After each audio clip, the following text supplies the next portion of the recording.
to episode 181 of Board Game Blitz, a podcast about all things board games that you can listen to in less time than it takes to retype your resume into a job application that already made you upload your resume. Board Game Blitz is sponsored by Grey Fox Games. This week, we're talking about the perfect game collection. First, we discuss a couple games we've played recently, Kites, Agent Decker, and Descent: Legends of the Dark. Then, we talk about the factors that go into making your perfect game collection. And now, here are your hosts, Ambie and Crystal.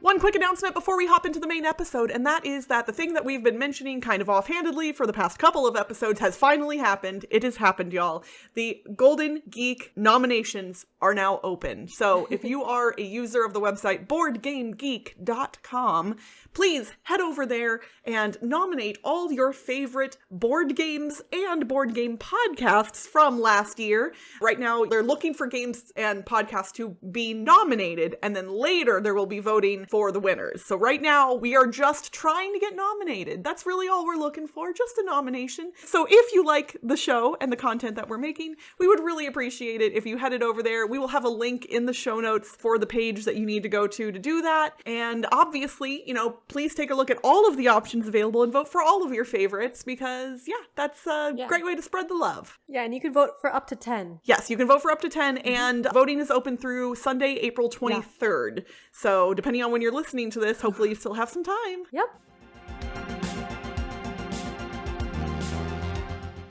I'm going to talk about 2 games in the recently played section today.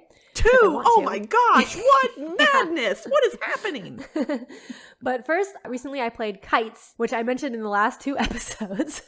But Kites is a real-time cooperative game published in 2022, designed by Kevin Hamino and published by Floodgate Games. So we bought this at Dice Tower West and played it at 2 players, but then played it again at 5 or 6 players recently. So I wanted to say that it is more difficult and interesting at higher players. So Kites is a real-time cooperative game where you're playing cards that have different colors on them. And there's these different colored sand timers, 6 different colors, rainbow colored. The red one is the fastest and the purple one is the slowest. And then there's a white one that's in the middle, but the white one is its own color.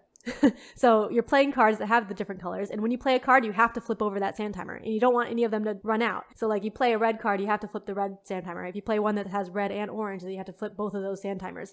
But because of the way sand timers flip, if you flip one and then they'll flip it again right away, then you're going to run out sooner, right? So you want to make sure you flip when it's almost going to run out instead of right when you've already flipped it. And then when you play a card that only has one color, you can choose to flip the white timer instead. So that's the only way you can flip the white timer. And you're trying to play all your cards before sand timers run out. There's also extra challenge cards that you can add to make the game more challenging, which we did. We added some of them, but there's ones that make you so you can't talk until your next turn, or ones that make you have to pass cards between players, and then there's one where you have to flip all of the sand timers when you play it.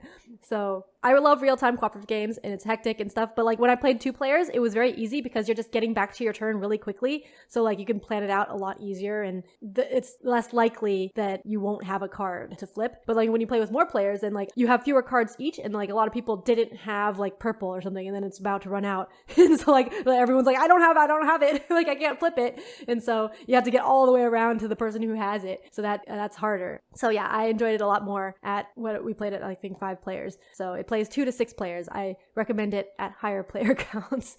So I have a question for you about this one. I demoed it a couple years ago when it was still in prototype form from Floodgate, but I do not remember, why is it called Kites? For the record, I'm not judging, you gotta put a name and a theme on the box. So no judgment whatsoever, but I just don't, obviously flipping over hourglasses and playing cards to me doesn't immediately evoke kites. So is there a connection there that I'm not remembering or missing? So all the art has kites on it, and I guess the hourglasses represent the kites, and you're trying to keep them in the air. That's what the theme is. Okay. So, okay. Yeah. But while you're playing, you're not really thinking about that. Right. And again, no judgment. I like plenty of games where the theme is it's not really there, but it kind of is. So yeah. Yeah, I think in quick card games like that, it's very hard to have the theme feel like it's there. But I mean, keeping a kite in the air can also be very stressful, just flipping a sand timer. So at least it's kind of evocative of the feeling of a thing. Yeah. And if you're trying to keep 6 kites in the air, that's probably kind of hard. Yeah, that does not sound like a fun time at all, unless you're, friends with Mary Poppins, and then maybe. Yeah, but that was kites. And then the other game I wanted to talk about is Agent Decker, which is a solo game designed by Manuel Correa. It was made in 2015. So Agent Decker is available for free to print and play. It was also published and re-implemented by various publishers and stuff, but like it's still available as a free print and play, and that's what I played. So you can print out the cards. It's a card game. It has 54 cards that you print out, which is like the same as a standard deck of cards, 52 plus the Jokers, so but it's the same number of cards. So in Agent Decker, it's a mission-based deck building game. It's solo. So like you're a spy that's like going on their first mission, and I played 3 different times, but like it's a scenario campaign game, and so like each campaign I counted as a game because there's like 5 missions, and each mission is like 10 minutes maybe or something. But the way it works is you have cards that have different currencies. There's stealth or fight, and so you play those in order to attack these cards that are in a row, and that like represents what you're trying to get by, like guard dogs and guards and stuff. Like a guard dog, you have to get 5 fight to interact with that one, or like the camera, you only need 2 stealth to like interact with that. And when you interact with a card, you can either flip it over or gain it into your deck, and then like you get more powerful cards as you get cards. But like each turn, the row of cards that's on the table, you're basically going through it. So the last card is gonna get discarded, and that increases the alarm. So each card has like a different alarm that increases, and you don't want to get your alarm up to 50 or you lose. So when you flip over a card, that doesn't increase the alarm when you discard it. So like you're trying to decide whether you want to flip over a card to like not die or get it into your deck to make your deck better so that you can do better later. And each mission has a different goal. So like the first mission, you're trying to get 5 stealth, I think, or 6 stealth. And then the second mission, you're trying to get 6 fight or something in one turn. So the different goals make it so that you want to gain different cards into your deck, but like you keep it after each mission. And so if you do too well on the first mission, then your deck will not be good for the second mission. So you're like planning ahead. And so I thought that was really interesting. The first few games, like I had really bad first hands, so like you couldn't get anything, which was kind of frustrating, but I guess you can just like start over since it's a solo game. But like after you play through, like I thought that was really interesting, like trying to decide whether you're getting a card or flipping it over so that you won't die, like so it'll help prolong your game. So yeah, that was Agent Decker. It was a really fun solo print and play game, and I'm gonna have to play more and add more to my list because I already have a video of like 5 great print and play games, and so I'm gonna have more to add to those videos. Hooray for more great print and plays. Yeah, free print and plays. Free. I mean, that's really like, what a delight, right? Mm-hmm. Like there are designers out there putting out these games for free that all you really need is a printer to be able to print them off and play them. Like, that's pretty neat and might actually factor into our thematic segment in a little while. Oh, yeah. For my recently played game, it's actually a game that I've been playing now for a few months, maybe even longer. I have finally been diving into Descent: Legends of the Dark, which I guess Fantasy Flight has said technically is not Descent 3rd edition. I've been referring to it as Descent 3rd edition, but I thought it was. I guess they kind of, I mean, for all intents and purposes, it sure seems like it is. So if I refer to it as Descent 3rd edition, just know that I mean Descent Legends of the Dark, sorry. So to give you some background, when probably 12, 13 years ago-ish, I was actually playing Descent 1st edition with some friends here in Vegas.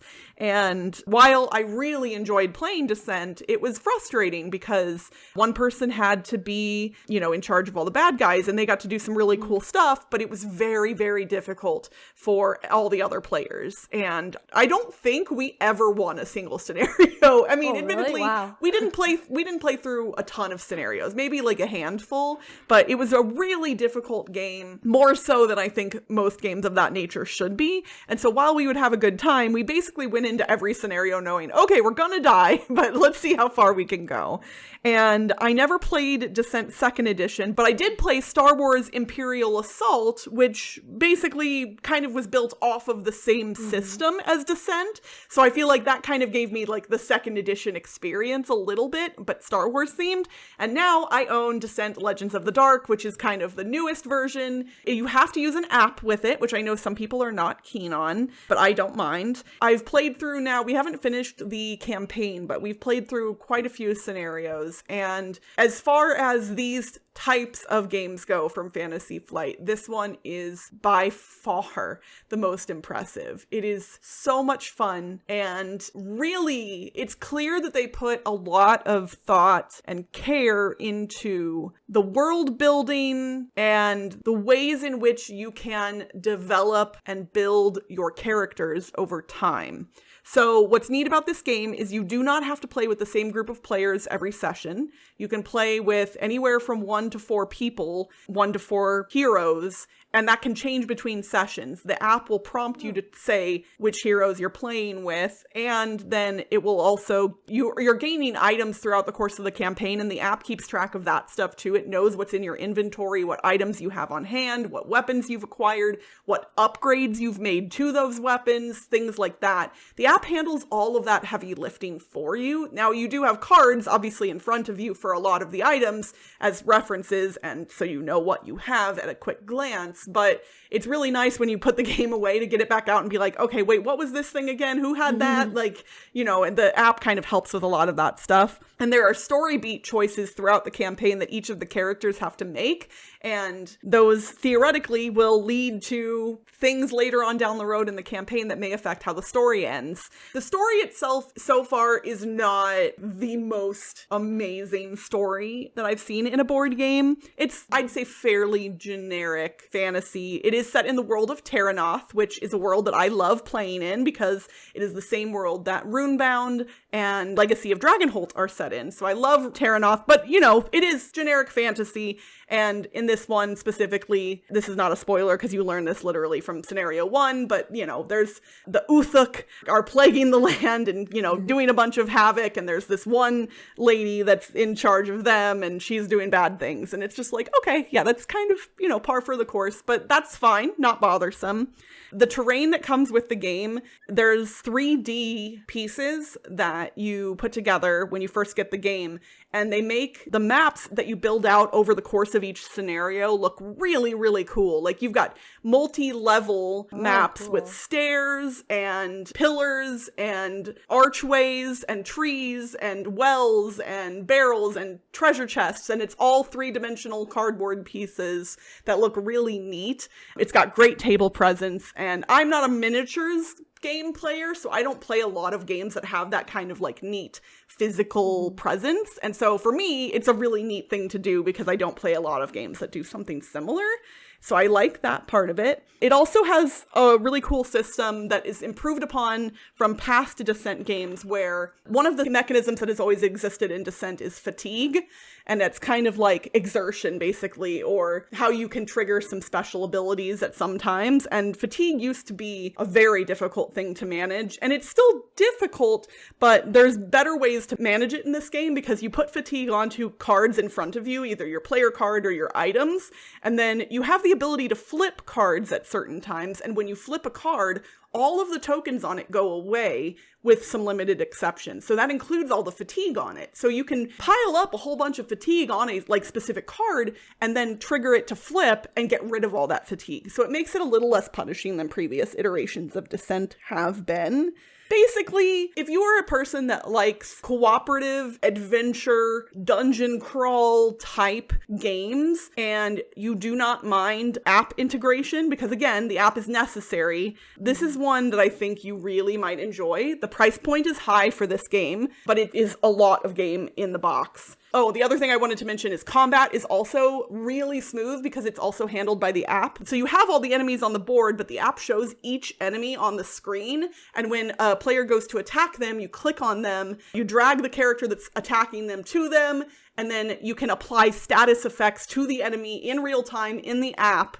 And it'll calculate how much damage you do based on what weapon you're using, you know, the hero, and what status effects are on both parties, basically. So it does all of the work for you. There's no math. And if you're like, wait, how did it calculate that? There's a little button you can click. It'll show you exactly how it calculated it. So if you're one of those people that's like, I don't know, does that seem right? Like, you can click and see too. I really, really, really am enjoying playing through this campaign. It's been competing with Artisans of Splendent Vale for me because I'm playing through that still too and loving it. So I've got 2 big campaign games that I'm in the midst of at the moment and just jumping back and forth between them. But I waited a little while to talk about this one just because I wanted to get a few sessions under my belt. But I can now, I would say, pretty reasonably say that I'm really enjoying it and would recommend it to people who like this style of game. I played Descent 2nd Edition back in the day, and like I think there were about even wins and losses. I was the overlord, okay, but I ended up winning the campaign, so that's what matters.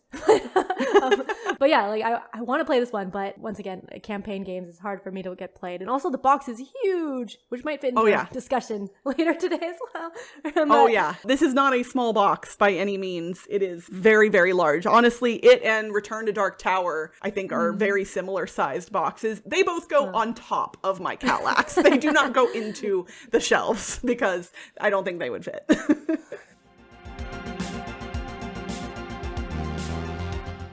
Ambie, is there such a thing as a perfect game collection? Nope. All right. That's okay, end of discussion. Boom, we're done. No.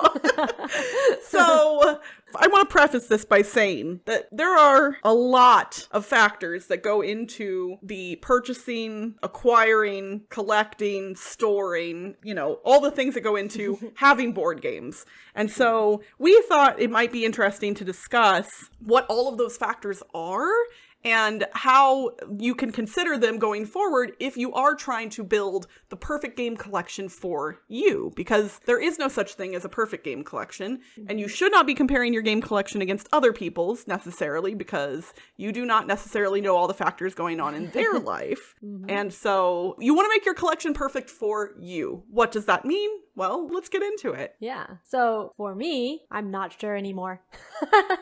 It's harder, right? Because now you've got kids. So like, it's not just about you and Toby playing games together. There's more factors at play. Yeah. But it always wasn't just about us playing games together too, because we have friends that we would play games with. Like sometimes we would see a game and like, oh, this would be great to play with this person. And it's like, okay, we get this game, play with these people. We have different groups of people that we play games with. And so we have all these games for those different groups of people that we play with. So yeah, we liked having different types of games. So we would have like games that are easy to play with people who don't usually play games, like our friends who don't usually play games. And then we have the games that we play with people who do play games. And then we have 18xx games. And then, so just like a wide range of games. So we used to have like 100 games back a while ago. I used to say that we had a collection, like keep it down to 100 games, but now we have like 200 something, almost 300 now, and they don't fit in our shelves anymore.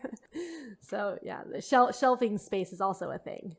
Oh, I mean, and not just shelving, but just space in general, right? Obviously, the size of your residence has to be a factor. It has to, because if you live in a 1-bedroom apartment or a 4-bedroom house, the amount of space that you have to store board games will change pretty dramatically. And so obviously space has to be a consideration, and not just like the square footage, but like, do you have a place where you can put those games and keep them? Because I know if, depending on where you live, you can't necessarily like store them in the garage, for instance. I've heard tales of horror from people who live in like humid areas or areas that can flood, who stored games in their garage and they got ruined basically from humidity or from flooding, things like that. So there are certain things in your life that you can kind of just throw anywhere and they're fine. It doesn't matter. But with board games, they're a little bit more delicate than other things. And so you kind of actually have to be a little more thoughtful about how you store them at times. Although I'll admit, I sometimes just have them in giant piles and I'm looking at it and I'm like, that can't be good for the game on the bottom of that pile. Like, that really just can't be healthy for him. Yeah. I have a lot of our games on the floor now because we ran out of space on the shelf. Our friend actually stores his 18xx games under his bed, I think. So like he has his normal game shelf and stuff, but then all the 18xx games are under the bed. That's interesting.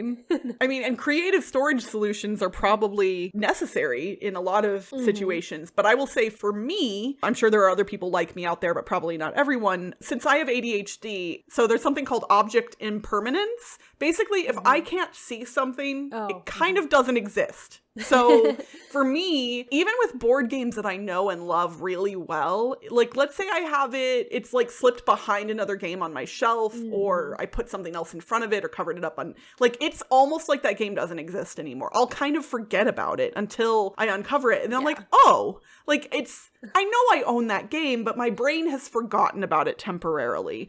And so I personally want to be able to see as many of my games as possible for that reason. I don't want to forget that I have those games. I want to be able to play them. Admittedly, my collection at this point, I don't know how many it is. I want to say it's in the 500s, I think. But yeah, I have 2 5x5 Kallaxes. So 5 squares by 5 squares. For those of you not familiar, a Kallax is a style of shelving from IKEA that is popular with many board gamers. I'm sure a lot of you have heard of it, but just in case, I wanted to clarify. And they come in like lots of different sizes, and the largest size you can get is a 5x5 grid. And I have 2 of those. They are full, and there are games on the floor. So I'm at like my house is large enough to hold more than that, but the room that my games are in is not large enough to hold more than that. At least not comfortably. So I am going to have to potentially either move my game room or split up my game collection. And that is, again, because of the object impermanence thing, not something I'm really keen to do. So we'll see how that goes eventually. Yeah, for me, I have 3 4x2s, I think, and then one 1x4. So I have like one of the 2x4s and 1x4s stacked up together, so it looks like a 3x4, because that dimension didn't exist. Or I don't know if it exists now, but that fits like perfectly in this bar mirror area in our game room. I think it used to be like a bar area because it has one of those mirrors in the back. And then I have 2 2x4s that are just standing on the side, but there's no more room for shelves in the game room. And then I have a bunch of games on the floor and on the table, and then I have some games in the studio where I film now. So like the games are just out everywhere now. It's kind of like a plague. They spread. Yeah, they do spread. I ran out of room for children's games. Like they already have 4 shelves now, 4 cubes for children's games, and then there's extra on the floor, and then I just bought a bunch. Okay, which admittedly is kind of my fault. So my bad. Sorry for telling you about that sale. Because I didn't look at all of the Haba games that were part of that sale. I just saw that there were some. And so that was why I linked it to you. But then I saw how many you ordered, and I was like, oh my goodness. There were 13 Haba games, and I bought them all. That's amazing. I love it. Okay, so obviously space is a big consideration, but there are other factors at play. Money is obviously a really big one, especially right now. We're in 2023. Inflation has been hitting. Prices of just about everything have gone up.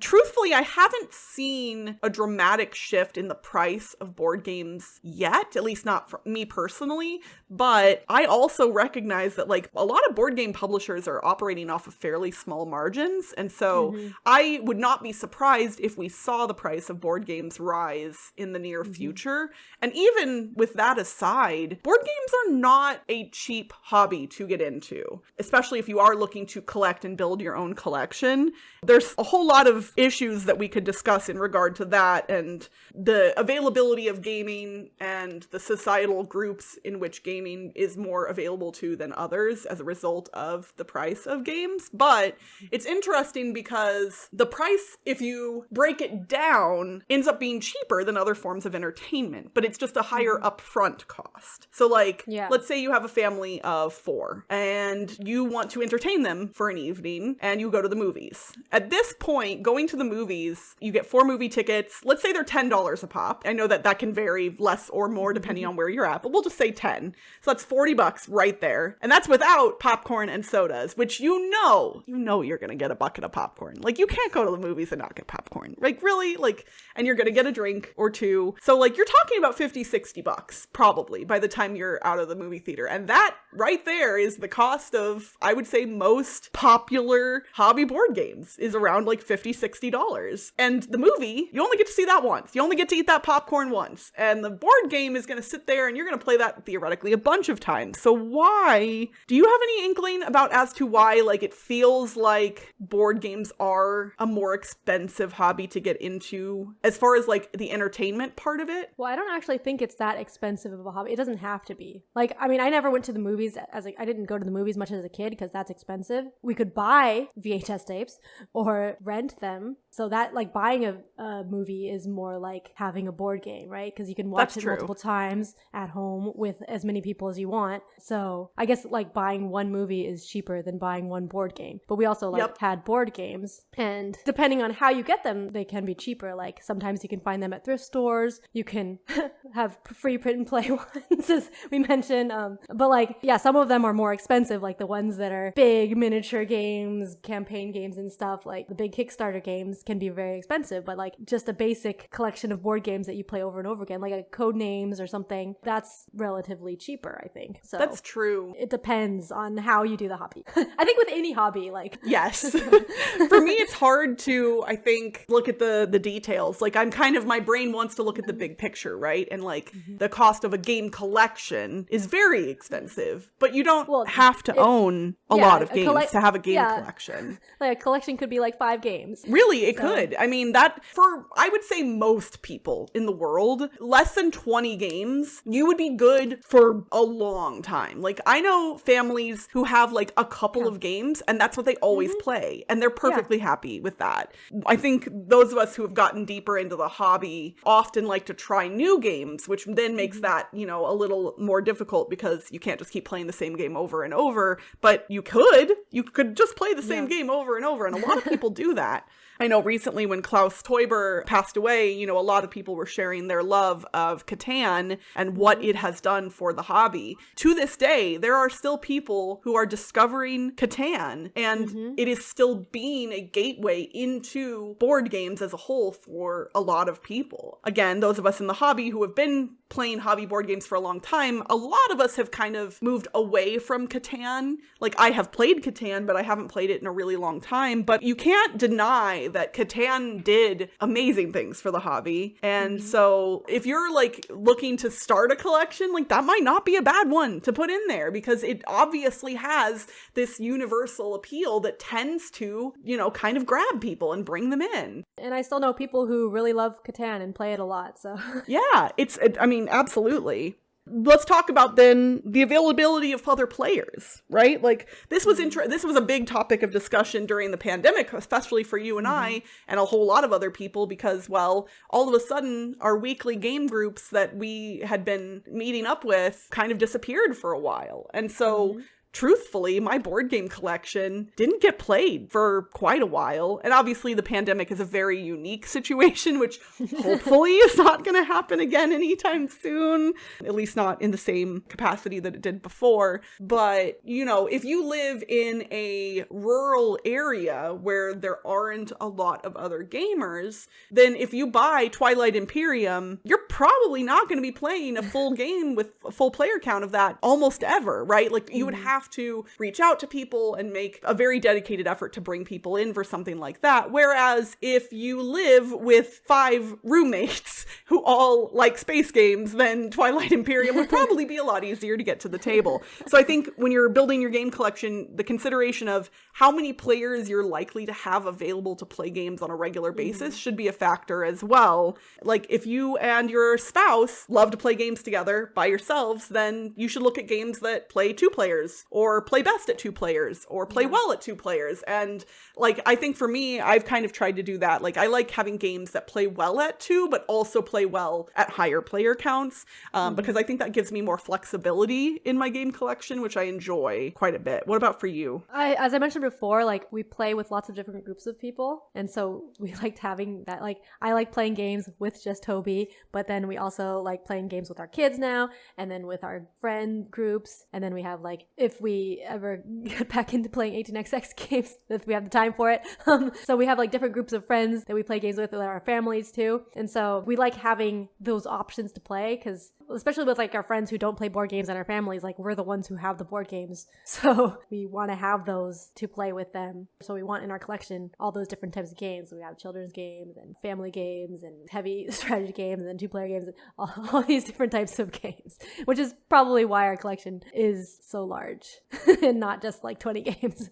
Right. I mean, you could probably build, I wonder actually what the smallest game collection that we could create that would accommodate the most types of situations, like the most styles, player counts, playtime lengths that we could accommodate. I wonder how few games we could put into a collection to accommodate as much of that as possible. That sounds like a fun challenge. Honestly, that sounds like something the Brothers Murph would do in a YouTube video. That does seem like something they do. I should suggest that to them and see if they can put that one together. Yeah, but we also like playing different games. I mean, we do sometimes like playing the same game over and over again, but we also like playing different games too. So we don't want to just have the smallest possible collection size.